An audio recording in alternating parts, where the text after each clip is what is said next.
Voici les actualités à ne pas manquer de ce 4 novembre à Madagascar. Après plusieurs semaines d'intenses bouleversements politiques, l'Union africaine a décidé d'intervenir pour soutenir le processus de refondation nationale. Son président a nommé l'ambassadeur djiboutien Mohamed Idriss Farah comme envoyé spécial pour Madagascar. Sa mission ? Renforcer le dialogue entre les autorités, la société civile et les acteurs régionaux afin de favoriser un consensus national et préparer le retour à l'ordre constitutionnel.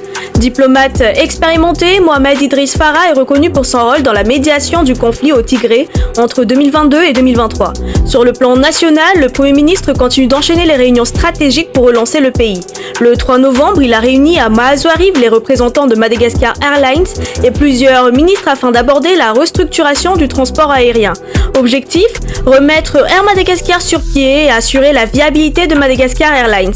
Les discussions ont porté sur la mise en conformité avec les normes internationales et la restructuration d'une dette estimée à 100 millions de dollars, dont 60% due à l'État. Cette réunion traduit une volonté claire de redonner de la stabilité économique à un secteur vital pour le pays. Dans la même dynamique, une autre rencontre a eu lieu à Maazouariv avec les ministres de l'OMC national.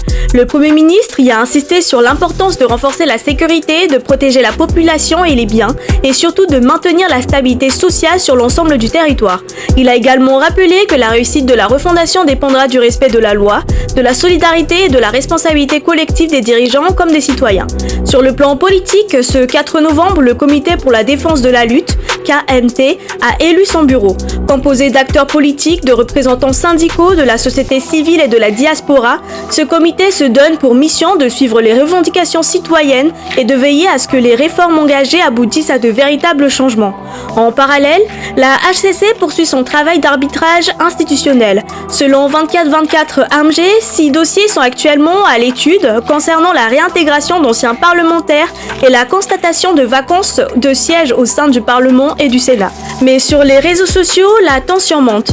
Un post du mouvement Génération Z Madagascar a critiqué le gouvernement après des rumeurs affirmant que certaines personnalités visées par une IST auraient tout de même quitté le pays. Le collectif demande des explications claires au Premier ministre et dénonce ce qu'il qualifie de cinéma administratif.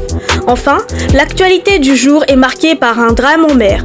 Au large de Majunga, un naufrage a fait 14 victimes, dont 7 hommes et 7 femmes. 3 passeports somaliens ont été retrouvés parmi les débris, laissant penser que certains passagers étaient étrangers. Les autorités poursuivent les opérations de repêchage et d'identification, tandis qu'une enquête est ouverte pour déterminer les causes exactes de cette tragédie maritime.